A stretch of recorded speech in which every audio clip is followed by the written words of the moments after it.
네, 안녕하십니까. 성공투자 오전시 3부의 정인선입니다. 한 주의 시작 월요일장이 마감을 향해 가고 있습니다. 자, 안도렐리 지난 금요일 하루에 그치는 걸까요?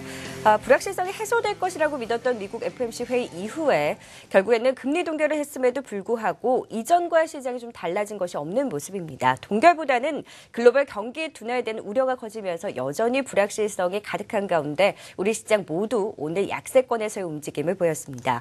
코스피 지수 지난 금요일 1995선까지 오르면서 61선까지 터치를 했습니다. 오늘 결국 낙폭을 키우더니 1960선대까지 밀렸습니다. 현재 시간 1.49% 약세고요. 1966선을 가리키고 있습니다. 코스닥 시장은 지난 금요일에도 미국 금리 동결에 더 강하게 반응하면서 상승 탄력적인 모습을 보이더니 오늘도 코스피보다는 낙폭이 좀 제한적입니다. 또 하락폭을 좀 점차 줄여나가고 있는 상황이고요. 현재 시간은 0.14% 소폭 약세를 기록하면서 689선에서의 움직임을 기록하고 있습니다. 매매 동향도 살펴보시죠. 코스피 시장에서 외국인들이 다시금 매도로 전환했습니다. 지난주 3거래일 연속 매수를 이어갔지만 오늘은 장 초반부터 매도 우위를 기록했고요. 점차 그 규모를 확대해 나가면서 현재 시간에는 2,100억 원 이상의 매도 우위를 기록하고 있습니다.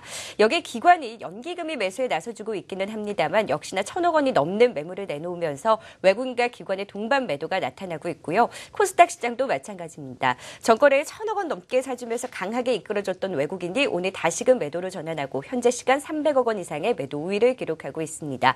여기에 기관 역시 100억 원 이상 매도 우위를 기록하고 있기는 합니다만 매도 규모를 소폭 줄이면서 코스닥 시장 낙폭을 줄여나가는 움직임을 보이고 있습니다. 코스피 시가총액 상위 종목들 보시죠. 오늘 전반적으로 낙폭을 키우는 부진한 흐름을 보이고 있습니다. 삼성전자가 다시금 3분기 실적에 대한 우려감이 제기가 되면서 3% 넘는 약세를 보이고 있고요. 현대차도 장 초반에는 상승 전환하는 움직임을 보이기도 했습니다만 다시금 하락 전환하고 낙폭을 더 키웠습니다. 현대차가 3.9%의 약세고요. SK하이닉스도 오늘 2.5% 조정을 받았습니다. 아모레퍼시픽도 2% 넘게 빠지면서 화장품 관련주도 전반적으로 조정권에서의 움직임을 보였고요. 그나마 통신주들이 좀 견조한 흐름을 보였습니다. SK텔레콤이 강보합권에서의 움직임, 신한지주도 현재 시간 다시금 상승 전환하면서 강보합권에서의 움직임을 기록하고 있고요. 국제유가 하락에 화학주들 오늘 조정을 받았습니다. LG화학도 2.6% 조정을 받으면서 오늘 전반적으로 약세 움직임이 두드러지게 나타났습니다. 코스닥 시가총액 상위 종목들도 보시죠. 자, 셀트리온의 상승세가 계속해서 이어지고 있습니다. 상승폭을 많이 줄이기는 했습니다만 유럽 주요 국가에서 램시바 성장에 대한 기대감이 부각되면서 그래도 이거래일 연속 상승세를 이어나가고 있는 움직임입니다. 다음 카카오가 낙폭을 좀 줄이면서 약보합권에서의 움직임이고요. CJENM이 상승 전환을 했습니다. 현재 시간 소폭 강보합권에서의 움직임을 기록하고 있습니다. 파라다이스가 3분기 이후에 실적 개선될 것이다라는 증권사 분석이 더해지면서 오늘도 상승세를 이어갔고요. 바이로메드가 약보합권, 컴투스가 오늘 강보합권에서의 움직임입니다. 장 초반부터 상승세를 이어왔는데요. 서머너즈와의 흥행이 더불어서 견조한 실적과 함께 4분기 신작에 대한 기대감이 더해지면서 오늘 강세 행진을 이어나갔습니다. 자, OCI 머티리얼즈가 오늘 좀 큰 폭의 약세를 기록했습니다. OCI로부터 매각이 좀 지연되면서 급락세를 보였고요. 하지만 OCI 측에서는 연내 매각 계획에는 변함이 없다라는 의견을 전하기도 했습니다. 자, 오늘 항공주들 국제유가 급락으로 유가 하락 대표 수혜주인 항공주들 전반적으로 계속해서 상승폭을 확대해 나갔습니다. 아시아나항공이 3.2%의 강세, 대한항공도 1.5%의 강세를 기록하면서 동반 상승세가 나타났고요. 제약주들의 흐름도 보시죠. 그동안 시장에 빠지면 가장 낙폭이 컸던 제약주들이 오늘은 좀 흐름이 달랐습니다. 전반적으로 약세이기는 했지만 대장주를 중심으로 좀 버텨주는 움직임을 보였는데요.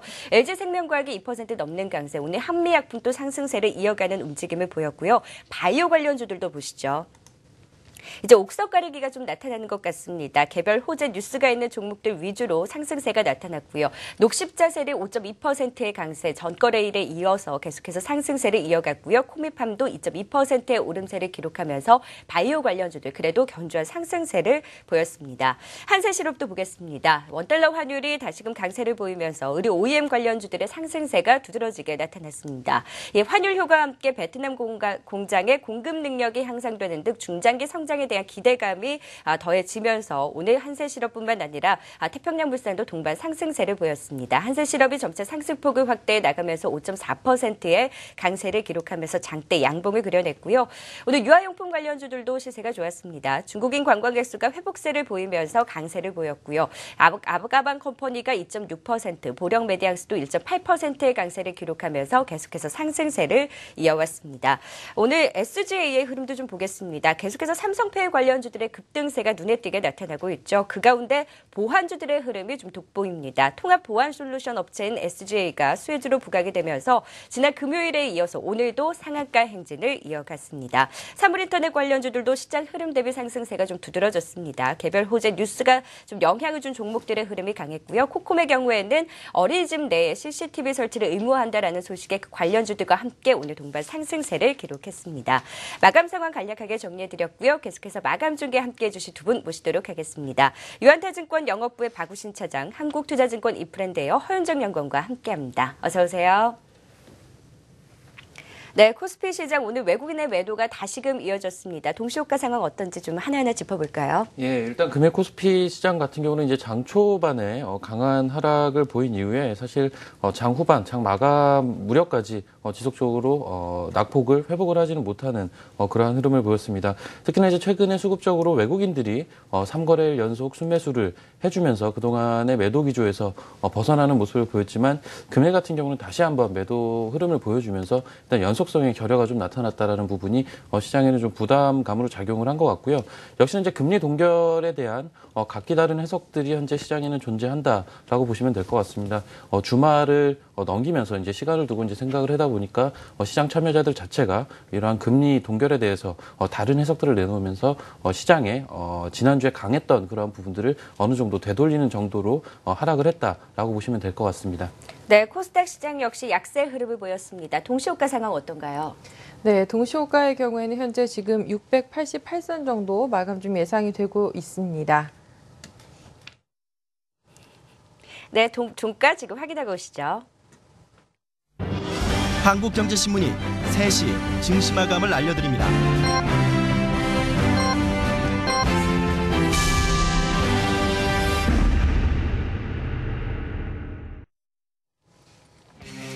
네, 9월 21일 월요일장이 모두 마감이 됐습니다. 지난 금요일 미국 시장이 금리 동결을 했음에도 불구하고 글로벌 경기 둔화에 대한 우려로 일단 뉴욕 시장이 하락 마감했고 그 영향으로 우리 시장도 장 초반부터 약세의 흐름을 보였습니다. 코스피 시장이 코스닥 시장보다 더 낙폭을 키우는 움직임을 보였는데요. 양 시장 모두 하락 마감을 했습니다. 지금 종가 확인해 보시죠. 네, 코스피 지수 1.5% 약세를 기록했습니다. 1964선으로 1960선대까지 밀리면서 마감을 했고요. 코스닥 시장은 그래도 좀 하락폭을 줄였습니다. 0.16% 약세로 688선으로 마무리 짓는 움직임이 나타났습니다. 네, 오늘 시장에서는 업종보다는 개별 호재 뉴스가 있는 종목들 중심으로 흐름이 강한 하루였습니다. 계속해서 삼성페이라든지 핀테크 관련주들의 흐름이 좀 돋보였고요. 시장 하락에서도 제약바이오주들이 그동안 낙폭을 보인 것과는 다르게 그나마 견조한 흐름을 보였다는 것이 좀 특징적이었습니다. 코스피 시장에서 오늘 시가총액 상위 종목들이 좀 버텨주지 못하는 움직임을 보이면서 낙폭이 좀 크게 나타났는데요. 오늘 코스피 시장 어떤 종목들의 흐름이 좀 강했는지 먼저 살펴볼까요? 예, 일단 코스피 시장 업종별로 보시게 되면 전 업종이 하락을 한 하루였습니다. 일단 아무래도 지난주 후반으로 가면 갈수록 지수 관련된 대형주들의 강세가 시장에서 좀 눈에 띄다 보니까 아무래도 이제 되돌림 성격의 하락이 금일은 발생을 했다라고 보시면 될 것 같습니다. 그나마 시장 대비해서 좀 강했던 업종은 의약품과 통신업종이라고 볼 수가 있겠는데요. 일단 통신업종 같은 경우는 시장 방어적인 그러한 스탠스의 업종이라는 측면에서의 상대적인 강세 정도로 파악을 하시면 될 것 같고요. 의약품 업종 같은 경우는 사실은 지난주 후반에 한미약품을 위시로 해서 강한 모습들을 보여줬는데요. 역시나 이제 그동안 두 달여의 조정 기간을 거치면서 가격적인 조정이 충분히 이루어졌다라는 시장의 공감대가 어느 정도 형성이 되어 있는 그러한 시점이다라고 보시면 될 것 같습니다. 아무래도 이제 이러한 시장 참여자들의 인식이 좀 확산이 되다 보니까 의약품 업종 같은 경우는 시장이 금일같이 조정을 받는 와중에서도 그나마 좀 견고했던 그러한 업종이었다라고 보시면 될 것 같습니다. 시장 대비해서 유독 좀 강했던 종목들 좀 공통점이 있는 것 같습니다. 지금 금일 같은 경우는 거래소 시장에서 상한가 종목이 두 종목이 이제 발생을 했는데요. 쌍방울과 이월드라는 종목인데 지금 쌍방울이라는 종목은 지난주 수요일부터 초강세를 시연을 하고 있는데요. 중국의 금성그룹과의 제주도 힐링센터 사업 진출 이러한 부분들이 새로운 모멘텀으로 작용을 하고 있고요. 이월드 같은 경우는 중국 완다그룹과 역시나 이제 리조트 사업을 추진 중이다라는 얘기가 나오면서 금일 상한가에 진입을 했거든요. 그래서 과거에 같은 경우는 중국 소비 관련주들이 지속적으로 좀 관심을 받았다면 최근 트렌드 같은 경우는 중국 업체와 손을 잡고 새로운 사업에 진출을 하는 조금 더 이제 발전된 형태라고 보시면 될 것 같은데요. 그러한 형태의 기업들이 알게 모르게 굉장히 강한 모습들을 보여주는 케이스들이 많습니다. 아무래도 이제 최근 시장 트렌드의 일정 부분의 반영이다라고 보시면 될 것 같고요. 그 외에 대부분의 시가총액 상위 종목들 그리고 아무래도 이제 외국인들이 금일 시장에서 매도 스탠스를 취하다 보니까 지수 관련주들 같은 경우는 금일 같은 경우는 어느 정도 조정을 주는 그런 흐름을 보였다라고 보시면 될 것 같습니다. 네, 역시나 쌍방울과 같은 개별 호재가 있는 종목들의 급등세가 좀 눈에 띄었던 하루였습니다. 이어서 코스닥 특징주도 살펴보도록 하겠습니다. 연일 삼성페이, 핀테크 관련주들의 흐름이 좀 눈에 띕니다. 그 외에도 업종보다는 개별 종목들 위주로 종목 장세가 좀 펼쳐졌는데요. 자세하게 어떤 종목들 흐름 강했는지 살펴보도록 할까요? 네, 그래도 코스피에 비해선 상대적으로 업종별이나 전체적인 지수는 상대적으로 양호했다라고 보시면 되겠습니다. 오늘 업종별로는 통신장비 업체의 상승세가 가장 두드러졌었는데요. 그 안에는 아무래도 CCTV 관련된 업체들이 포함이 되어 있었기 때문으로 해석을 해보셔야 될 것 같고요. 반대로 재지라든지 혹은 일부 의료기기 업체들 같은 경우에는 다소 좀 약세 흐름으로 엇갈리는 흐름 보이기도 했었습니다. 전반적으로 수급과 전체적인 분위기가 좀 약한 상황이었었기 때문에 오늘 코스닥 시장도 그런 흐름에서 쉽게 좀 벗어나지는 못했다라고 짚어드릴 수가 있겠고요. 특징적인 종목으로서는 역시 CCTV 관련된 종목을 꼽을 수가 있겠습니다. 대표적으로 ITX 시큐리티가 상한가를 좀 기록했는데요. 지금 그 어린이집에서 이제 CCTV 설치 의무화가 시행되고 있습니다.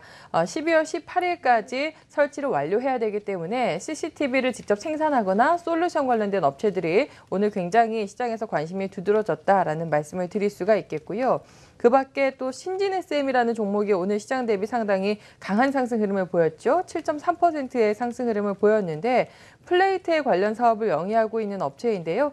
향후 실적 성장에 대한 기대감 상당히 좀 긍정적으로 반영됐다라고 보시면 되겠고 이 밖에 비츠로셀이 오늘 시장 대비해서는 견조한 4%대의 상승 보였습니다. 최근 스마트 그리드 관련된 업체들이 일부 상승하는 경향들이 좀 보여지고 있는데요. 이 스마트 미터 부분이 많이 강조됐다라고 보시면 되겠고 마지막으로는 춘천에서의 또 메르스 의심 환자가 발생을 하면서 관련 종목들이 조금 움직이는 모습 특징적인 내용이었습니다. 네, 오늘 보안주, 특히 CCTV 관련주들의 흐름이 좀 돋보였던 하루였습니다. 이번에는 아시아 증시 마감 동향 살펴보겠습니다. 리딩투자증권 국제영업부 우성재 팀장 연결돼 있습니다. 안녕하세요. 네, 안녕하세요. 네, 일본 증시가 3일간 이제 휴장에 들어가고 중국 증시가 오늘 약세 출발했는데 상승 전환하고 나서는 상승폭을 점점 확대해 나가는 움직임을 보이고 있습니다. 좀 더 자세한 마감 분위기 전해주시죠. 예, 지금 먼저 상해 종합주가지수 1.28% 상승한 3,136.92포인트의 장움직임 보이면서 3,100포인트 다시금 회복하는 모습을 보여주었습니다. 지금 말씀하신 것처럼 장 초반 약세로 출발한 이후에 계속적인 매수세가 유입되면서 상해 종합주가지수는 3,100선을 다시금 돌파하는 모습을 보여주었었는데요. 결국 오늘 장에서는 3,100선 위에서의 강한 안착이 될 거라는 기대감이 커지고 있습니다. 지금 중국 시진핑 총리가 미국에 방문을 하면서 이제 이거에 대한 기대감이 커지고 있고 이에 함께 지금 국유기업들에 대한 국유기업에 대한 민영화 계획에 대한 기대감이 커지면서 지수 대형주를 중심으로 한 매수세가 꾸준히 유입되었다고 보시면 좋을 것 같습니다. 결국 이러한 기대감 속에서 상해 종합주가지수는 3,100선을 돌파하고 있는 가운데 오늘 3,100선 위에서의 안착 여부는 좀 지켜보시면서 접근하셔야 될 것 같습니다. 지금 홍콩 같은 경우 시장에서는 약세 움직임을 보이고 있습니다. 미 증시의 영향을 받아서 홍콩 항생지수는 지금 1.12% 하락한 21,675.24포인트의 장 움직임 보이면서 약세 움직임 보이고 있는데요. 지금 미 증시 및 글로벌 증시의 세계 경제 둔화 우려감이 증시의 부담을 나타내고 있고 지금 유가 또한 하락하는 모습을 보이면서 석유 관련주의 약세가 지수의 하락을 견인했다고 보시면 좋을 것 같습니다. 지금 일본은 이번 주 수요일까지 휴장인 가운데 지금 중국 및 홍콩의 움직임 상이한 움직임을 보이면서 각 나라별 방향성 없는 움직임이 이어져 나갈 확률 또한 높은 만큼 이런 부분 염두하시고 접근하셔야겠습니다. 네, 말씀해 주신 대로 또 하나의 변수죠. 중국 상해 종합지수가 3,100선에 안착할 수 있는지 여부까지 좀 확인을 해봐야 될 것 같습니다. 네, 오늘 아시아 증시 마감 상황 리딩투자증권 국제영업부 우성재 팀장과 함께했습니다. 고맙습니다. 네, 고맙습니다. 네, 계속해서 수급 특징주 정리해 보도록 하겠습니다. 네, 오늘 코스피 시장에서 외국인들의 매도가 역시나 1,900억 원 넘게 나타나면서 다시금 매도에 가담하는 움직임을 보였습니다. 그나마 오늘 기관 연기금 쪽에서 계속 매수에 나서주긴 했습니다만 역시나 1,000억 원 넘게 팔면서 외국인과 기관 동반 매도가 나타났었는데요. 어떤 종목들 위주로 좀 사고 팔았었나요? 예, 일단 금일 외국인과 기관의 동반적인 매도가 낮다라는 부분이 지난주 후반의 수급과는 좀 다른 그런 부분이다라고 볼 수가 있을 것 같고요. 외국인들은 2천억에 거의 육박한 1,985억 수준의 순매도 흐름을 기록을 했고요. 기관 같은 경우는 1,000억이 조금 넘는 그런 수준의 시장에서의 매도를 보였습니다. 아무래도 이제 시장 전체적으로 그동안의 이제 단기적인 상승폭을 축소시키는 그러한 매도 물량의 성격이다 보니까 거의 전 업종에 골고루 매도 물량이 좀 나왔다라고 보시면 될 것 같고요. 일단 외국인들 같은 경우는 그나마 이제 금융업종과 보험업종, 섬유유복 업종 등 에서는 이제 순매수의 흐름을 보여주었고요. 역시나 이제 지수와 가장 연관성이 깊은 제조업이라든지 전기전자 업종 그리고 운수 창고 업종 이러한 종목들로는 매도 물량을 좀 집중을 시키는 흐름을 보였습니다. 기관들 같은 경우는 운송 장비나 의약품 업종에 대한 매수세가 조금 눈에 띄었다라고 보시면 될 것 같고요. 역시나 이제 의약품 업종에 대한 매수세가 수급적으로 좀 의약품 업종의 금일 강세에 보탬이 되었다라고 해석을 하시면 될 것 같습니다. 종목별로 상세하게 보시게 되면요. 외국인들은 KB금융에 대한 매수세가 가장 좀 눈에 들어왔습니다. KB금융에 대해서 가장 많이 매수를 해주는 모습을 보였고요. 그 밖에 이제 아모레 퍼시픽이라든지 신한지주, BGF 리테일 등으로 이제 순매수를 해주는 모습을 보였는데요. 역시나 이제 금융업종, KB금융이나 신한지주 같은 금융 대표주에 대한 순매수세가 가장 눈에 띄었다라고 보시면 될 것 같습니다. 기관들 같은 경우는 현대차에 대한 순매수가 가장 강했고요. 그리고 의약품 업종의 대표주자 격인 한미사이언스, 한미약품 등에 대해서도 순매수의 기조를 이어갔습니다. 그 밖에 이제 기아차에 대해서도 순매수를 해주는 그러한 모습을 보였는데요. 전체적으로 이제 완성차 업체들이나 그리고 제약 대표주 쪽으로 순매수 종목들을 좀 집중을 시키는 그러한 모습을 띄었다라고 보시면 될 것 같습니다. 순매도 종목을 간략하게 말씀을 드리면 일단 외국인들은 역시나 이제 앞서 언급드린 대로 지수 상위 종목 위주로 순매도에 가담을 하는 흐름을 보였는데요. 삼성전자라든지 현대차, 포스코, SK하이닉스, 기아차 전부 지수 상위 종목들이죠. 이러한 종목들에 대한 순매도 흐름이 강했다라고 보시면 되겠고요. 기관들은 SK하이닉스와 SK 그리고 오늘 외국인들은 매수를 해줬던 아모레 퍼시픽에 대해서는 순매도의 흐름을 보였다라고 보시면 되겠습니다. 네, 오늘은 외국인과 기관의 수급이 다소 엇갈린 흐름을 보였습니다. 그동안 외국인들이 현대차, 기아차 순매수 기조가 좀 두드러졌는데 오늘은 매도로 전환한 움직임을 보였고요. 삼성전자를 비롯한 대형 IT 관련주들을 좀 파는 흐름을 보였습니다. 기관의 경우에는 제약주의 대장주 한미약품이라든지 한미사이언스 또 외국인과 반대로 현대차와 기아차를 순매수해주는 움직임을 보였던 하루였습니다. 이번에는 외환시장 마감 동향 살펴보겠습니다. KR투자연구소 서상영 이사 연결돼 있습니다. 안녕하세요. 네, 안녕하십니까. 네, 오늘 원달러 환율이 다시금 강세 흐름을 보였습니다. 좀 더 자세한 마감 분위기 전해주시죠. 예, 달러원 환율은 글로벌 경기 우려감에 상승했습니다. 지난 금요일 글로벌 위안시장에서 22회 QE와 관련된 집행이사의 발언으로 유로화 약세를 보였고요. QE와 관련된 언급을 하면서 FOMC 회의 이후에 앨런 의장이 언급했던 글로벌 경기 우려감이 확대되는 것이 아닌가 하는 반응이 나왔습니다. 이것 때문에 이제 유로화가 약세를 보였고 안전자산 선호 심리로 달러화가 좀 더 강세폭을 키웠습니다. 이는 결국 달러원 NDF 환율도 상승했고요. 이를 반영하면서 오늘 서울시장에서 달러원 환율은 1,172원으로 이제 상승 출발했습니다. 이후 달러원 환율은 외국인의 주식 매도세가 거세지면서 상승세를 유지를 했고 코스피가 하락하고 외국인 주식 순매도가 이어지는 모습은 결국 안전자산 선호 심리가 강해지는 모습입니다. 결국 외국인이 1,982억이나 이제 순매도를 하면서 달러원 환율의 상승세를 유지하게 만들었고요. 여기에 아시아 환율들 인도네시아 루피아나 뭐 다른 신흥 환율들인 터키 리라와 등 그다음에 뉴질랜드 달러나 호주 달러 같은 상품 환율 등 역시 이제 좀 약세를 보이면서 전체적인 달러원 환율의 약세를 좀 키웠던 모습입니다. 결국 달러원 환율은 전일 대비 11.9원 상승한 1174.70원으로 마감을 했습니다. 뭐 안전자산인 엔화 역시 0.14% 정도 강세를 보이면서 119.8엔 수준에서 등락을 보이고 있고요. 지금 이로 인해서 엔화 환율 같은 경우는 980원 수준, 약 한 10원 정도 상승한 수준에서 등락을 보이고 있는 상태입니다. 시장 마감 동향 KR투자연구소 서상의 이사와 함께했습니다. 고맙습니다. 네, 감사합니다. 네, 계속해서 코스닥 수급 특징주도 정리해 보도록 하겠습니다. 오늘 코스닥 시장 역시 외국인과 기관의 동반 매도가 나타났는데요. 어떤 종목들 위주로 좀 사고 팔았었나요? 네, 일단 오늘 수급은 다시 하루 만에 또 동반 매도세로 좀 전환이 됐습니다. 하지만 전체적인 장중 수급 자체가 종가까지 했었을 때 오히려 막판에 매도세를 좀 축소시키거나 정체 국면을 보여줬기 때문에 코스피에 비해서는 상대적으로 좀 방어할 수 있었다라는 말씀 드려보도록 하겠고요. 오늘 업종에 대해서 집중적으로 사고팔고를 했다라기보다는 개별적인 종목들의 어떤 모멘텀과 그런 이슈에 따라서의 조금 엇갈리는 모습으로서 해석을 또 해보도록 하겠습니다. 매수 상위 종목들 먼저 짚어드리면 외국인들은 오늘 다음 카카오 쪽에 가장 많은 매수세를 보였는데요. 하지만 전체적인 시장에 대한 매도세가 훨씬 컸기 때문에 최상위의 매수 종목이라고 해도 절대적인 금액은 20억 원 정도대에 불과했었습니다. 이 밖에 다우데이터라든지 인트론바이오, 아프리카TV, 웹젠 등으로 매수를 해주는 모습이었었는데요. 확실히 헬스케어나 이런 쪽들보다는 지금 전반적으로 컨텐츠라든지 뭐 인터넷이라든지 소프트웨어 관련된 업체가 최상단에 조금 포함이 되어 있었다라고 보시면 되겠고, 기관들의 경우에는 파라다이스 쪽에 27억 원의 매수세, 이 밖에 HLB, 컴투스, 녹십자셀, 파마리서치 프로덕트, 바텍 등으로 매수하는 모습 보였습니다. 외국인에 비해서는 그래도 매수 상위 종목에 헬스케어가 조금 상대적으로 더 포함이 되어 있었던 점 특징으로 짚어드릴 수가 있겠고, 매도 종목들의 경우에는 외국인 기관들 시각이 다소 좀 엇갈리는 부분이 있었습니다. 기관의 매수 상위였었던 탑픽이었었던 파라다이스가 외국인들은 가장 많이 판 종목이 되겠고요.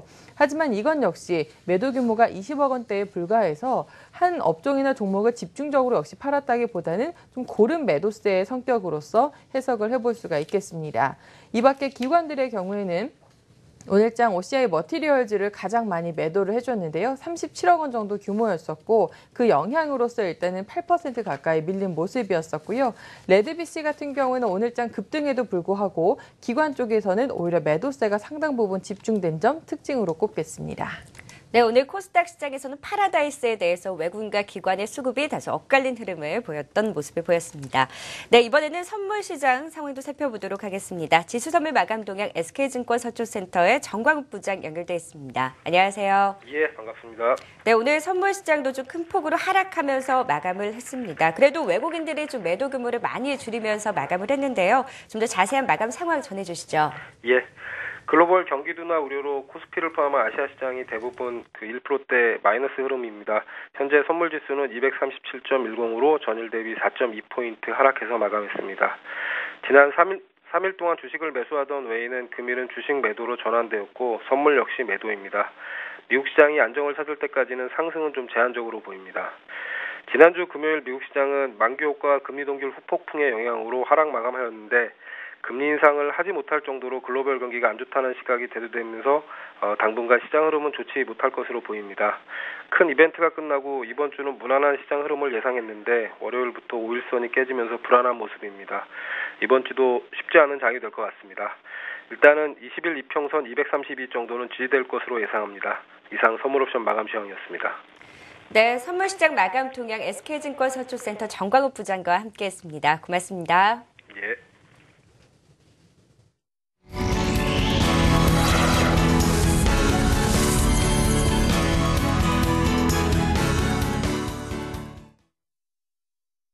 코스피 오늘 장 초반부터 어려웠습니다. 1970선대로 출발했지만 이내 낙폭을 키우며 1960선대까지 떨어졌는데요.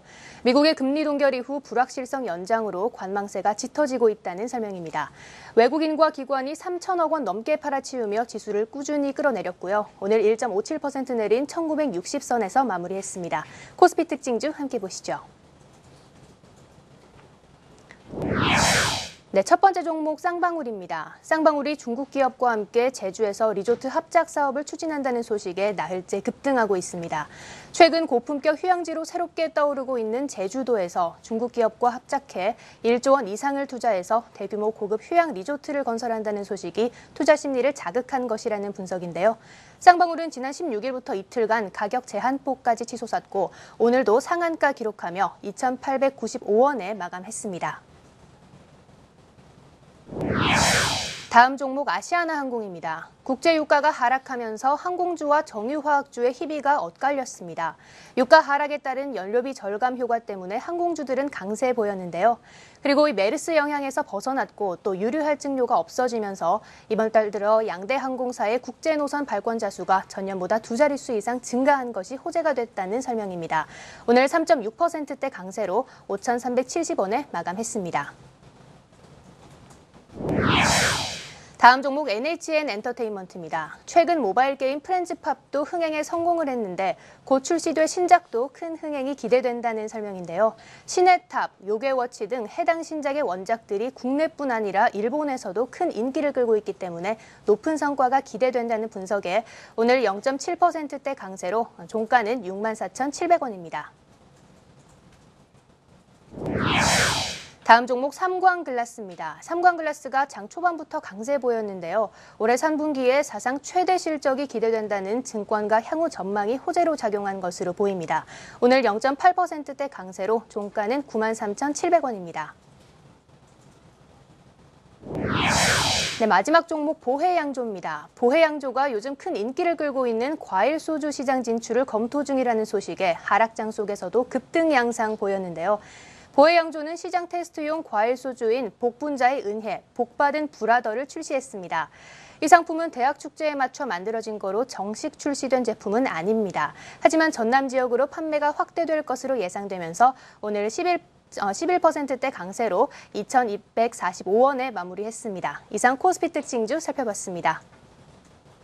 네, 코스피 특징주 살펴봤습니다. 5종목 가운데 어떤 종목 좀 더 자세하게 볼까요? 예, 뭐 지금 당장 살 수는 없지만 지금 쌍방울이라는 종목에 대해서 좀 말씀을 드리고 이 종목을 통해서 좀 투자 아이디어를 얻었으면 하는 생각으로 말씀을 드리겠는데요. 일단 이 쌍방울이라는 종목 지난주 수요일부터 현재 시장 내에서 굉장히 핫하게 올라가는 종목입니다. 그래서 현재 올라가고 있는 이유 자체가 과거에 이제 한 3-4달 정도 된 것 같은데요. 중국의 금성그룹과 MOU를 체결을 했었습니다. 그러면서 이제, 원래는 이제 네일이라든지 아동복 관련된 사업, 이러한 부분들이 금성그룹이 갖고 있는 백화점 내로 진입을 할 것이다라는 기대감을 좀 가지고 있었는데요. 금성그룹 쪽에서 제주도의 리조트 건립을 좀 추진을 하면서 거기에 대해서 쌍방울과 같이 사업을 진행하는 쪽으로 현재 얘기들이 나오고 있습니다. 이러한 부분들이 쌍방울의 시세에 좀 영향을 주고 있다라고 보시면 될 것 같은데요. 원래 이제 쌍방울이라는 회사 자체는 이제 네이업을 하는 회사고요. 그리고 추가적인 아이템으로는 아동복 시장에 대한 진출 이러한 부분들이 달려있던 회사입니다. 그래서 이미 이제 몇 년 전부터 중국 쪽에 진출이 돼 있었고요. 중국과의 이제 긴밀한 협약 같은 것들이 있었죠. 그래서 사실은 중국의 이제 연착륙을 충분히 할 수 있을 것이다라는 기대감을 좀 받고 있고요. 이러한 부분들 현재 상반기 실적도 이미 발표를 했었지만 하반기로 갈수록 중국발 실적 자체가 조금 더 자리를 잡을 가능성이 굉장히 높은 그런 시점이었습니다. 이러한 시점에 추가적인 그런 모멘텀이 붙으면서 사실 주가의 급등세를 이끌고 있다라고 보시면 될 것 같습니다. 아까 서두에서도 잠깐 이러한 부분들에 대해서 언급을 드렸는데요. 최근에 이제 단순한 중국 소비 관련주, 아무래도 이제 중국 시장 같은 경우는 인구가 많다 보니까 이러한 인구를 활용한 소비 관련주들이 작년에 굉장히 이제 시장의 화두였죠. 그러면서 해당 관련된 종목들이 굉장히 다수가 출연이 되는 모습들을 보여줬는데요. 최근에 시장을 보시게 되면 뭐 쌍방울도 마찬가지지만 기타 여러 가지 종목들이 있습니다. 뭐 코스닥 내에서도 개별주들이 굉장히 많고요. 금일 상한가에 진입했던 이월드도 마찬가지인데요. 단순하게 중국의 인구를 활용한 소비 관련주가 아니라 중국 중국 기업과의 합작 그리고 이를 통해서 뭔가 시너지 효과를 내려는 그러한 기업 활동을 하고 있는 그러한 업체들의 주가가 새로운 모멘텀을 받고 있는 시점이 아닌가라는 생각이 좀 듭니다. 그래서 이러한 쌍방울과 같이 중국 기업과의 협업을 추진하고 있는 그러한 기업들에 대해서 꾸준하게 좀 찾아보고 충분히 매매에 활용할 수 있는 그러한 투자 아이디어로 활용해도 좋겠다라는 생각으로 좀 말씀을 드리겠고요. 일단 쌍방울 같은 경우는 사실은 지금은 워낙에 이제 급등을 하다 보니까 따라붙긴 좀 힘들겠지만 아무래도 이제 최근에 이제 올라갔던 이유 자체가 제주도 리조트 사업 때문에 올라갔다라면 이 부분이 어떤 식으로 사업이 진행이 되는지 진척도를 꾸준하게 체크를 하시면서 시기적으로 이제 눌림목이 좀 왔을 때는 어느 정도 충분히 트레이딩에 활용은 가능하겠다 정도로 정리를 하겠습니다. 네, 코스피 시장에서 쌍방울 좀 더 자세하게 살펴봤습니다. 쌍방울과 같은 중국과 합작해서 사업을 하는 종목들을 좀 주의 깊게 살펴보자라는 말씀을 해주셨는데요. 쌍방울의 경우에는 열흘 전에 1,000원대에 있던 주가가 오늘 종가 기준으로 2,895원입니다. 상한가 행진을 이어오면서 강한 급등 양상을 보였는데요. 오늘 코스피 특징주로 좀 더 자세하게 살펴봤습니다. 이번에는 코스닥 시장 특징주도 살펴보도록 하겠습니다. 안건희 캐스터 전해주시죠. 네, 오늘 코스닥 약보 합장을 연출했습니다. 외국인과 기관이 430억 원어치를 팔았지만 개인이 674억 원어치를 순매수하며 낙폭을 좀 줄였습니다. 오늘 0.19% 내린 680선에서 마감했습니다. 코스닥 특징주 함께 보시죠. 네, 첫 번째 종목 솔브레인입니다. 삼성전자의 중국 시안 공장이 본격적으로 가동되면서 반도체 소재 출하량이 지속적으로 증가될 거라는 KDB 대우증권의 리포트가 있었는데요. 올 하반기에 반도체 사업 성장에 대한 수혜와 실적이 예상된다는 분석에 오늘 1.2%대 강세로 48,000원에 마무리했습니다. 다음 종목 한양 하이타오입니다. 한양 하이타오가 중국에서 화장품 유통 신사업이 순항하고 있다는 소식에 이틀째 급등세 보였는데요. 장중에는 8,110원까지 상승하며 52주 최고가를 경신하기도 했는데요. 중국에서 화장품 한류 열풍이 불고 있는 만큼 한양 하이타오 오늘 상한가 기록했고요. 8,290원에 마무리했습니다. 다음 종목 코콤입니다. 어린이집 내 CCTV 설치가 의무화되면서 CCTV 관련주가 강세였는데요. 보건복지부가 지난 19일부터 어린이집 CCTV 설치와 운영 기준 등을 규정한 영유아보육법 일부 개정령안이 시행된다고 밝힌 바 있죠. 이로 인해 어린이집 각 보육실과 공동놀이실 그리고 놀이터 등에는 고해상도 CCTV가 설치돼야 합니다. 오늘 1.4%대 강세로 17,200원에 마무리했습니다. 다음 종목 아가방 컴퍼니입니다. 최근 중국인 관광객 일명 유커의 입국 규모가 회복세를 보이면서 대표적인 중국 소비주로 분류되는 육아용품주가 오름세 보였습니다.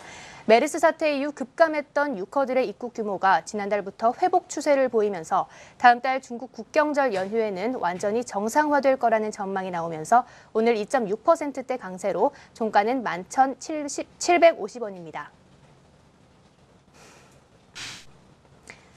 마지막 종목 태고사이언스입니다. 태고사이언스가 눈 및 주름 개선 치료제 임상시험 승인 소식에 강세 보였는데요. 식품의약품안전처가 태고사이언스의 눈 및 주름 개선 치료제의 안정성과 유효성을 평가하기 위한 임상시험 계획을 승인했다는 소식에 하락장 속에서도 오늘 높은 강세로 15.4%대 강세 보였습니다. 종가는 37,000원입니다. 이상 오픈 스튜디오에서 전해드렸습니다. 네, 코스닥 특징주까지 살펴봤습니다. 이 가운데 어떤 종목 가장 유망하게 보셨나요? 저는 오늘 솔브레인에 대해서 말씀을 드려보려고 하는데 사실 최근 중소형주 내에서 IT 종목들이 부각되는 종목이 사실상은 거의 없다라고 보셔야 될 것 같습니다. 네, 그럼에도 불구하고 그 안에서 굉장히 견조한 흐름을 보여주고 있기 때문에 등락폭이 크지 않으면서도 중소형주의 좀 안정적인 종목을 찾아보신다면 솔브레인에 대한 투자 아이디어가 어떨까라는 생각이 들어서 오늘 좀 준비를 해봤고요. 이 회사 같은 경우에는 반도체 재료라든지 그리고 디스플레이 쪽에 싱글레스 사업을 영위하고 있는 회사입니다. 네, 반도체 재료 부분 쪽에 있어서 말씀을 좀 드려보면 사실 반도체 관련돼서 어떤 투자에 대한 기대감이 올 한해 있었다가도 뭐 지연이라든지 이런 이슈 때문에 관련 종목들은 좀 주가가 부진한 모습들이 나타나고 있지만 이 회사 같은 경우에는 실질적으로 삼성전자의 중국 시안 공장, 특히나 3D V낸드의 지금 가동률이 높아지는 상황 속에 앞으로 시가계획의 수요 자체가 더욱더 늘어날 수밖에 없는 기술 구조이기 때문에 관심 있게 좀 지켜보자라는 말씀. 결국에는 반도체 재료 부분은 안정적인 성장성을 지속할 것이다라고 보셔야 될 것 같고요. 디스플레이 쪽의 싱글라스 부분은 사실은 상반기까지도 회복에 대한 기대치를 좀 충족시키지 못하는 아쉬운 부분들이 있기는 했었습니다.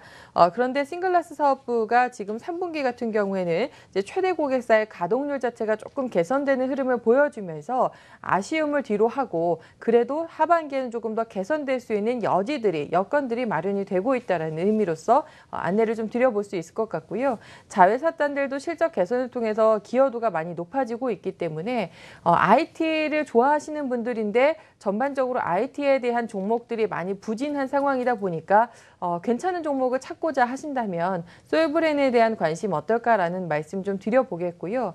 최근 기관들을 중심으로 해서 상당히 꾸준한 매수 흐름이 유입되면서 추세 자체도 굉장히 우상향의 안정적인 그림을 갖춰가고 있기 때문에 관심주로서 안내 드리겠습니다. 네, 반도체 재료주들이 좀 안정적이고 꾸준한 흐름이 전망된다라고 말씀을 해주시면서 그 가운데 솔브레인 좀 더 자세하게 살펴봤습니다. 이제 종목들까지 살펴봤고요. 시장 전략 세워봐야겠죠. 코스피 시장 불확실성 좀 해소될 거라고 생각했던 미국 FOMC 이후에 오히려 여전히 불확실성이 남아있고 해외 증시도 계속해서 불안정한 움직임을 보이고 있는 상황입니다. 과연 이번 주 전략은 어떻게 세워야 할지 좀 걱정이 되는데요. 매수는 언제쯤 해도 되는 걸까요? 일단 사실 이번에 금리 동결 이슈가 좀 있었는데요. 글쎄 일단 여러 가지 생각들이 좀 나뉘었던 그러한 이슈였습니다. 일단 저 같은 경우도 개인적으로는 차라리 빨리 매를 맞는 편이 낫다라는 그러한 생각을 좀 갖고 있었는데 역시나 이번 같은 경우도 좀 딜레이가 되다 보니까 일단 단기적으로 수급적으로 분명히 지난주 3일 연속에 외국인들 순매수 같은 경우는 이러한 이슈에 어느 정도 부합된 수급이었다라고 보시면 되겠지만 역시나 이제 단기적으로 좀 그칠 공산이 좀 크고요. 역시나 금리에 대한 이슈는 이번 FOMC 회의로 끝난 부분이 아니기 때문에 어차피 한번 매를 맞아야 될 수밖에 없습니다. 그래서 이러한 부분들은 지속적으로 시장에 어떻게 보면 불확실성을 증폭시키는 요인이 될 수가 있고요. 그리고 지금 옐런 의장이 얘기한 그러한 발언에서도 나타나지만 사실은 금리를 동결하는 이유 자체가 경기 자체가 생각만큼 올라오지 못하다 보니까 특히나 최근에 이제 중국 경기에 대한 그런 불안감이 아무래도 이제 글로벌 경기에 어느 정도 시장을 지배하는 흐름이다 보니까 그러한 부분들이 금리 동결로 이어졌다는 부분들로 해석이 되면서 시장에서 굉장히 말들이 많은 것 같습니다. 그래서 이러한 부분들은 지속적으로 시장에 어느 정도의 조정을 줄 수 있는 노이즈가 될 수가 있을 것 같고요. 따라서 이제 기술적으로 보더라도 2,000포인트를 단번에 뚫기란 그렇게 만만치는 않아 보입니다. 8월 달에 1,800포인트까지 하락을 했다가 어느 정도 충분히 이격 조정 성격의 그러한 상승은 마무리가 됐다라는 관점으로 보실 수가 있거든요. 그래서 2,000포인트를 안착하기 전까지는 박스권으로 역시나 대응을 하시는 게 바람직해 보이고요. 지금 위치 정도 부근은 박스 상단에 대한 그런 이식성 매물이 언제든지 나올 수 있는 시점이다. 이 부분은 좀 염두에 두시면서 매매를 하셔야 될 것 같습니다. 다만 7월달, 8월달 조정만큼의 그러한 강력한 조정장은 좀 아니라는 판단이고요. 그렇다면은 충분히 종목별 트레이딩은 가능하다는 입장입니다. 따라서 시장의 그러한 상승과 하락 여하에 상관없이 종목별 트레이딩은 충분히 가능한 그러한 시장이다로 정리를 하겠습니다. 그러니까 전반적인 흐름보다는 종목별로 좀 개개인 별로 좀 더 좁게 종목별 장세에 좀 대응을 하자라는 말씀까지 해주셨습니다. 이번엔 코스닥 시장 전략도 세워보도록 하겠습니다. 그나마 코스피 대비 좀 견조한 흐름을 보였는데 역시나 개별 종목별로 주가 등락이 나타나면서 어떤 종목에 관심을 가져야 되는지가 좀 가장 중요한 것 같아요. 좀 어떤 전략 세워보면 좋을까요? 네, 지난주 금요일에도 사실은 그런 대외적인 변수 결과를 통해서 대형주보다는 그래도 중소형주가 조금은 더 나을 것이다라는 말씀 드리기는 했었습니다. 일단 지금 코스닥 같은 경우에는 오늘 양 양봉을 보여주긴 했습니다만 수급과 어쨌건 간에 그 상승에 대한 연속성 자체에는 좀 실패를 했기 때문에 이제 무엇보다도 700선을 최근에 어떤 상단으로 두는 상황에서의 당분간 좀 등락 가능성을 조금 확률적으로 높게 보고 있다라고 말씀을 드려볼 수 있을 것 같고요. 역시 오늘 전체적인 수급의 방향이라든지 움직임들을 통해서도 개별 이슈나 정책 모멘텀이 있었던 일부 특히 뭐 섹터를 좀 제외하고서는 사실 업종이나 이런 것에 따른 외국인 기관들의 수급 방향성이 두드러진 상황은 아니었었습니다. 그래서 코스피와 마찬가지로 개별 종목들 중심으로 한 트레이딩 전략을 여전히 유지하셔야 될 것 같고요. 무엇보다도 다음 주에 또 추석이라는 그 연휴를 앞둔 상황이다 보니까 시장의 방향성을 굉장히 강하게 드러내는 쪽보다는 이번 한 주는 다소 좀 지지부진함 속에 등락을 거듭할 가능성이 있기 때문에 주식 비중을 무작정 확대시키는 쪽의 이번 주 전략보다는 일단은 기존에 갖고 계신 현금을 일정 부분 활용한 개별주 트레이딩 정도로서 안내를 좀 드려보겠습니다. 역시나 같은 의견을 주셨습니다. 개별주 중심으로 트레이딩 전략이 유효하다라는 의견까지 들어봤습니다. 네, 오늘은 유한타증권 여의도 영업부 박우신 차자, 한국투자증권 이프렌드 허윤정 연구원과 함께했습니다. 두 분 고맙습니다. 네, 계속해서 시장 전략 이어가도록 하겠습니다. 오늘 전문가는 또 어떤 의견을 갖고 계신지 화면을 통해 만나보겠습니다. 유진투자증권 우원명 부장의 의견입니다. 고배당주와 IT 부품주, 새롭게 게임주에 대해서 대응할 필요가 있다라는 의견을 주셨고요. 완의 이효근 파트너의 의견입니다. 1차 반등 목표치에 도달하는 가운데 이 조정 시에는 저가 매수에 가담하자라는 의견을 주셨습니다. 유한타증권 이강희 부장의 의견입니다. 3분기 실적 호전주와 핀테크 관련주 또 제약주에 압축해서 대응하자라는 의견을 주셨는데요. 오늘은 유진투자증권 우원명 부장 연결해서 좀 더 자세한 내일장 전략 세워보도록 하겠습니다. 안녕하세요. 네, 안녕하십니까. 네, 시장이 여전히 불안정한 흐름을 이어가고 있습니다. 내일장 어떤 전략 세우면 좋을까요? 네, 시장이 미국 금리 동결 결정 하루 만에 이제 글로벌 경제 약세를 반등하는 것으로 해석이 되면서 불확실성이 해소되지 못했죠. 그런 심리가 영향을 준 것으로 판단이 되는데요. 외국인 매물이 계속해서 나오면서 수급 측면에서 상당히 부정적인 영향이라고 판단이 됩니다. 하지만 만약 금리를 올렸다면 시장이 상승했을까를 생각해 본다면 그야말로 귀에 걸면 귀걸이나 코에 걸면 코걸이식 어떤 시장 해석이 아닐 수 없다고 판단이 되는데요. 그만큼 경기 전망이 낙관적이지 않다는 것으로 이해할 수가 있겠습니다. 다만 코스닥 시장 같은 경우는 상대적으로 하락폭이 제한이 되고 있긴 합니다. 하지만 아무래도 개인 투자율이 높고 어떤 고점 대비해서 상당히 하락이 컸기 때문에 그런 이유라고 판단이 되는데요. 그렇다고 하더라도 수급 낙세가 좀 더 이어진다면 코스닥 시장 역시 안정적인 시세 유지가 조금 쉽지는 않을 것으로 판단이 됩니다. 일단 미국 금리 이슈가 수면 아래로 내려갔기 때문에 우리나라 시장 같은 경우는 중국 시장 움직임에 따른 영향이 커질 것으로 판단이 되는데요. 현재 중국 시장 같은 경우는 일단 경기 하락 불안감을 덜어줄 수 있는 지표의 개선이 좀 무엇보다 필요한 시점으로 생각이 됩니다. 그렇기 때문에 이번 주 중반에 있을 중국의 PMI 지수 개선 여부가 시장에 영향을 미칠 것으로 판단이 됩니다. 지표 개선에 대한 관심이 필요하다고 하겠고요. 시기적으로 고배당주들이 상승을 보일 수 있는 시점이기 때문에 역시 배당 성향이 높은 종목들이나 아니면 3분기 실적 개선을 중심으로 IT 부품 업종, 일부 게임주 이런 종목들을 중심으로 해서 제한적인 접근이 필요하다 이렇게 말씀드리겠습니다. 네, 유진투자증권 우원명 부장과 함께 내일장 전략까지 세워봤습니다. 고맙습니다.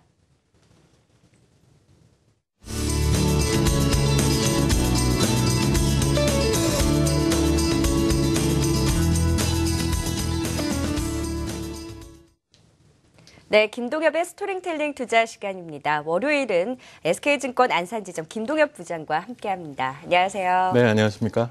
네, 오늘도 다시 시장이 좀 약세의 흐름을 보였는데 과연 편입된 종목들의 흐름은 어땠을지 궁금합니다. CJ ENM부터 살펴보도록 할까요? 네, 그렇게 하겠습니다. 오늘 CJ ENM 정말 아주 약보합세 정도를 나타냈는데요. 네. 편입가 대비해서 현재 100원 정도 모자라는 89,900원의 오늘 종가가 형성이 됐습니다. 오늘 전반적으로 시장이 비교적 좀 약세 보인 거에 비하면 선방을 했다라고 표현을 하고 싶은데요. 그동안 8만 원대 중반 정도까지 가격이 내려갔다가 어쨌든 기업의 내용과 스토리가 탄탄하다는 말씀을 계속 드린 바 있고요. 계속적으로 글로벌 멀티 사업자들과의 어떤 사업 제휴를 지난주와 이번 주 계속 체결을 하고 있다는 소식이 나오면서 여전히 시장 대비해서는 조금 더 강한 모습이 나오고 있다는 말씀 드리겠습니다. 현재 이제 그 8월 중순에 편입했던 매수가 가격까지 다다른 상황인데요. 어쨌든 지금 가격대에서는 따박따박 저점을 높여가는 그런 모양이 나올 것으로 기대를 하고요. 수급상으로도 별 문제가 없기 때문에 현 가격대 유지 전략 세우도록 하겠습니다. 네, CJEN은 꾸준하게 좀 저점 바닥에 잡고 올라오고 있다라는 말씀을 해주셨고요. 스토리에는 이상이 없고 계속해서 같은 전략 유지한다라는 말씀까지 들어봤습니다. 이번에는 강원랜드도 살펴보도록 하겠습니다. 강원랜드 최근에 좀 좋은 흐름 보였는데 오늘 좀 쉬어가는 움직임이 나왔어요. 네, 자세하게 짚어주시죠. 네, 알겠습니다. 네. 강원랜드는 지수 방어적인 성격을 좀 가지고 있다라고 말씀을 드릴 수 있을 것 같은데 오늘 코스닥 대비해서 거래소 시장이 조금 조정폭이 좀 나왔기 때문에 같이 조금 모양이 좀 어긋났다라고 말씀드릴 수가 있습니다. 그렇지만 지난주 후반에 조금 강한 상승이 나오면서 이제 좀 매수가에 거의 근접하는 시세가 좀 나왔다라고 말씀드릴 수가 있고요. 이 회사는 내일 모레죠. 23일 날 그 해외 투자가를 대상으로 해서 기업 설명회가 지금 예정이 돼 있거든요. 아마 그 시점 부근에서는 외국인 투자가를 중심으로 해서 다시 한번 강한 좀 매수세가 좀 유입되지 않을까 생각을 해보고 있고요. 그리고 다음 주면 이제 추석 연휴가 되는데 이번에 그 대체 휴일까지 치고 휴일이 굉장히 좀 길어지고 있기 때문에 아무래도 국내외 카지노 쪽에 그 관광객이라든가 그런 분들의 어떤 왕래가 굉장히 많아지는 그런 시기를 맞아서 매출이 다시 한번 사상 최고치를 경신하는 그런 흐름이 나올 거다라고 생각을 해볼 수가 있겠습니다. 현재 4만 1,000원대면 거의 바닥권이라고 볼 수가 있겠고요. 그 4만 3,000원대 위로 올라갈 거라고 생각을 해보고 있습니다. 강원랜드의 경우에는 최근에 기관의 순매수가 두드러졌는데 23일에는 해외 투자자 대상으로 하는 IRA 진행된다고 합니다. 그 이후에 좀 외국인의 수급도 좀 기대를 해보면 좋을 것 같고요. 또 실적에 대한 기대감도 있는 만큼 꾸준하게 좀 지켜보시면 좋을 것 같습니다. 마지막으로 편입된 종목이죠. 삼기 오토모티브도 살펴볼 텐데요. 지난 금요일에 7% 넘는 급등 양상이 나타나고 오늘은 좀 쉬어가는 움직임을 보였습니다. 함께 투자 포인트 짚어볼까요? 네. 오르는 날 좀 많이 오르고 내려가는 날 조금 약하게 그 내려가는 모습을 나타낸다고 하면 기업에 어떤 큰 문제는 없다라는 생각이고 지난주 후반에 강한 흐름이 오늘 좀 꺾인 거는 아무래도 환율 효과 같은 것들이 조금 작용을 하면서 자동차 완성차 쪽에 좀 조정폭이 좀 오늘 크게 나타났다는 면이 다소 좀 영향을 준 것으로 생각을 합니다. 그렇지만 이 기업이 갖고 있는 기본적인 어떤 스토리, 성장 스토리라고 말씀을 드린 듀얼 클러치 변속기 쪽에 있어서의 그 사업 전망이라든가 비전은 여전히 유지가 되고 있는 상황이기 때문에요. 지금 4,300원 정도 초입이면 충분히 추가 매수가 가능한 가격대라고 생각을 하고 있고요. 수급상의 큰 변수도 없기 때문에 지금 정도 가격대에서의 편입도 유효하다라고 말씀드릴 수가 있겠습니다. 네, 또 신규 편입하는 종목이 있다고 들었습니다. 어떤 종목 신규 편입 준비하고 계신가요? 네. 제가 세 종목 정도를 네. 시장이 그다지 활성화되어 있지는 않기 때문에 조금 종목을 작게 가져가 봤는데 네. 크게 좀 시장보다 좀 돋보이는 종목이 없어서 아마 별 재미를 못 느끼시는 분들이 있을 것 같아서요. 제가 한번 새로운 편입 종목을 하나 준비를 해봤습니다. 아직 편입 가격이 된 건 아니기 때문에 네. 내일이라도 편입 가격이 이르면 편입을 하겠습니다만 코텍이라는 종목입니다. 역시 카지노용 그 모니터 원래 전문 회사인데요. 네. 최근에는 전자칠판 쪽으로 해서 굉장히 사업 성과가 좋게 나오고 있는 기업이거든요. 카지노용 모니터 쪽으로는 전 세계에서 거의 1등 정도 하는 회사라고 네. 말씀을 드릴 수가 있고요. 전 세계 1등과 3등의 그 카지노 업계에다가 공급을 굉장히 크게 하고 있는 그런 회사입니다. 거기다 전자칠판이라고 하는 것이 최근에 새롭게 부각되고 있는 어떤 신개념의 교육 방식이 되겠는데요. 그런 쪽에도 세계 점유율 50%를 차지하고 있는 회사에 단독으로 공급하는 그런 능력을 가지고 있는 회사입니다. 그래서 지난 상반기의 실적이 거의 작년의 실적을 넘을 만큼 굉장히 좋게 나왔거든요. 그리고 3분기 실적도 작년 대비해서 거의 80-90% 정도 신장할 수 있다는 가능성들이 보이기 때문에 현 가격대 근처에서 편입하는 전략을 세우십사 말씀을 드리고 싶습니다. 네, 오늘 종가가 14,800원인데 편입가를 14,500원으로 잡아주셨어요. 그러니까 소폭 조정을 받을 때 편입을 좀 고려해 보시면 좋다라는 말씀이신 거죠? 네, 오늘 시장 대비해서 네. 약간 강한 모습이 네네. 나왔는데요. 예, 14,500원 정도면 편입이 가능할 것 같고 목표가 18,000원에 손절가 13,000원을 잡아봤습니다. 네, 알겠습니다. 그러면 이제 시장 전략을 또 세워봐야 될 것 같습니다. 일단 미국이 기준금리를 동결을 했고 그런데도 불구하고 시장은 여전히 불확실성이 남아있는 상황이에요. 또 하나의 변수죠. 중국 시장도 계속해서 체크를 해봐야 될 텐데 이번 주에 또 중국 경기지표 발표가 예정돼 있잖아요. 뭐 이번 주 이후에 또 추석 연휴여서 계속해서 좀 전략을 잘 세워봐야 될 것 같은데 시장 전망과 전략 좀 어떻게 보고 계신가요? 네. 오늘 말씀대로 그 중국의 차이신 그 PMI라고 하는 지표가 23일 날 모레 시점에 발표가 되는 것에 대한 관심들이 굉장히 높으신데요. 제가 간단한 그 그래프 하나를 보여드리면서 설명을 드려보겠습니다. 차이신 PMI 지표라고 하는 게 공식적으로 지난 그 6월부터 그 발표가 되기 시작한 지표인데요. 이 지표가 지난 그 7월과 8월 달 지표가 굉장히 꺾이면서 중국 시장이 큰 폭의 조정을 받았었거든요. 근데 그 그래프에 나와 있는 그 위에 회색 선과 청색 선이 지난 2011년도부터 작년까지의 그 PMI를 월별로 나타낸 그런 모양이 되겠는데 공교롭게 평균적으로 보면 9월 달 기점으로 해가지고 그 상방 쪽으로 방향을 트는 모습을 보실 수가 있습니다. 그래서 지난 그 6월 달 이후에 7월 달, 8월 달 지표가 굉장히 꺾인 것이 약간 좀 크게 타격을 받고 있습니다만 9월 달 지표는 8월 달 지표에 대비해서는 약간 개선이 될 거다. 그 이유는 10월 달이 이제 국경절이라고 하는 이제 큰 연휴를 앞두고 있기 때문에 산업 생산이 굉장히 9월 달에 집중이 될 거다라고 하는 전망이 많고요. 8월 달 지표가 굉장히 안 나온 게 9월 달 초에 있었던 전승절 행사를 앞두고 8월 중순 이후에 제조업체들이 굉장히 많이 그 휴무를 가졌었거든요. 이런 것들에 대한 기저 효과가 9월 달에 나올 것으로 보기 때문에 9월 달 지표는 8월 대비해서는 다소 개선이 될 거다. 다만 뭐 그 기준이 되는 50선은 다소 좀 넘기는 바로는 힘들 거다라고 전망을 하고 있습니다. 50선 기준선은 좀 밑돌 가능성이 있기는 하지만 8월에 기저효과 대비했을 때 9월은 아무래도 국경절을 앞두고 있고 좀 더 나은 잠정치를 발표할 수 있을 것이다라고 전망을 하셨다면 그렇다면 이번 주 중국 시장 좀 안정을 찾을 수 있을까요? 뭐 오늘 아마 제가 지금 들어오기 바로 직전에 확인한 것도 중국 지표는 거의 한 1% 가까이 상해지수가 오르는 모양이었는데요. 네, 현재 시간도 1.8% 가까이 점차 오르고 있네요. 중국 상해지수가 꼭 우리나라 시장이 끝나고 나면 그 남은 한 시간 동안에 급등하거나 급락하는 흐름이 좀 가끔 나와서 오늘 좀 놀래키긴 하는데 어쨌든 우리나라 지표의 어떤 기준을 중국 상해지수로 좀 잡는 분들이 워낙 많기 때문에 오늘 우리나라 장이 비록 좀 그 전날 끝났던 유럽이나 미국 시장의 조정 분위기를 좀 감안해서 낮게 끝났습니다만 오늘 중국 시장의 모습은 아마 바로 내일 우리나라 시장이 좀 투영이 될 거다라고 생각을 해볼 수가 있겠습니다. 네, 또 수급 얘기를 안 해볼 수가 없습니다. 그 외국인들이 지난주까지 했을 때는 3거래일 연속 순매수 기조를 이어오다가 오늘 다시금 좀 매도로 전환을 했고 기관의 경우에도 연기금이 매수에 나서주긴 했지만 역시나 1,000억 원이 넘는 매물을 내놓으면서 수급적으로는 다소 불안정한 흐름을 보였어요.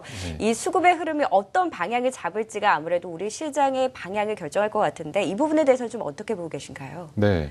수급이 굉장히 중요합니다. 뭐 말씀대로 여러 가지 지표들이나 아니면 각종 이슈들을 해석하는데 사실 개인 투자가들한테 이런 식으로 해석해 주세요라고 말씀을 드려봤자 시장을 끌고 가시기는 굉장히 좀 역부족이기 때문에 결국 그 각종 뉴스들이나 뭐 금리 동결조차도 기관이나 외국인들이 어떻게 해석을 해서 수급을 어떻게 가져가느냐에 이제 큰 시장의 방향성이 달려 있다라고 말씀을 드릴 수가 있는데요. 제가 요거 관련해서도 간단한 그래프 하나를 먼저 보여드리면서 설명을 드려보겠습니다.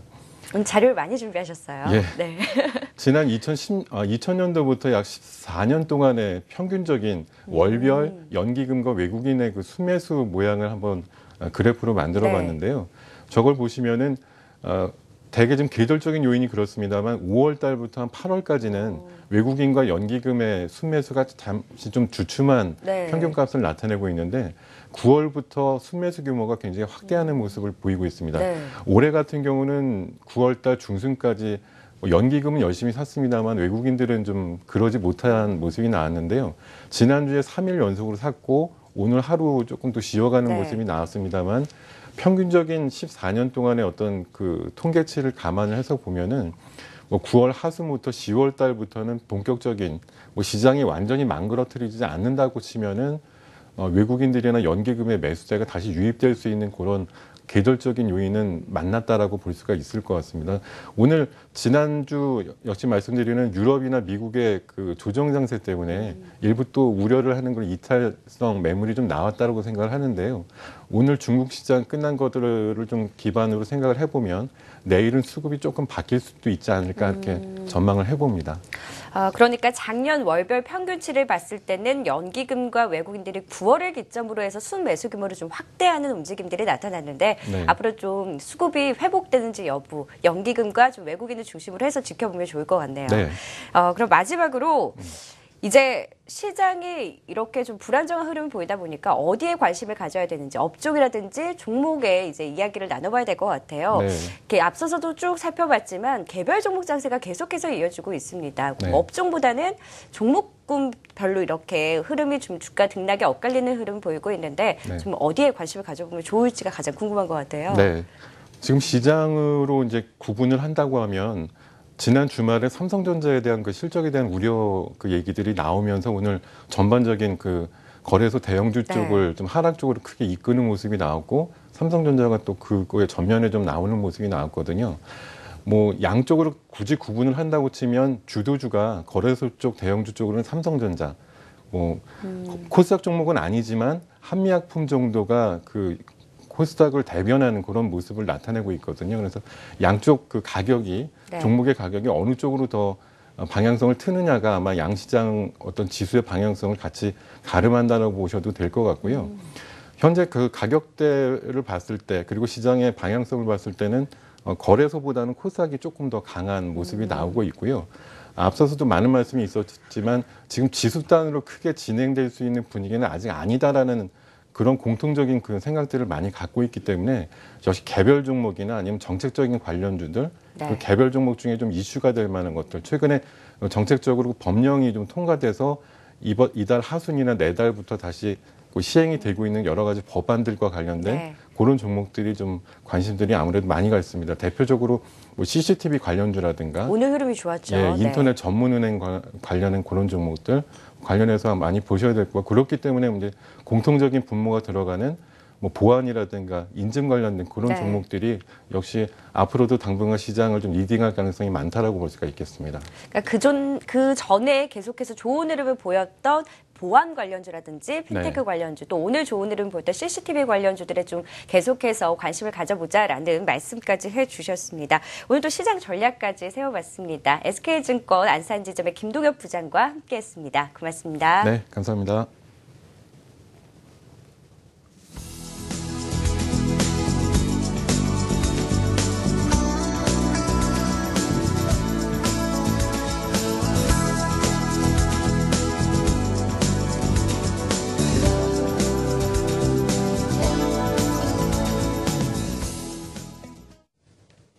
네, 성공투자 오증시 3부 준비한 내용은 여기까지입니다. 미국이 금리 동결을 했음에도 불구하고 해외 시장은 좀 불확실성의 약세 흐름을 보였고 우리 시장도 오늘은 약세권에서의 흐름을 보였습니다. 하지만 또 하나의 변수죠. 이번 주 중국 차이신 9월 그 제조업 PMI가 발표되는데 일단 앞서서는 좀 긍정적인 전망을 해주셨습니다. 중국 시장 과연 이 지표 발표 후에 어떤 흐름을 보일지도 좀 꼼꼼하게 체크해 보시면 좋을 것 같고요. 또 대내적으로는 프리 어닝 시즌에 진입하면서 실적 호전주에 계속해서 관심을 가져야 할 때입니다. 계속해서 저희 한국경제TV와 함께 철저한 전략 세워보시면 좋을 것 같네요. 저는 내일 이 시간에 다시 찾아뵙도록 하겠습니다. 함께해 주셔서 고맙습니다.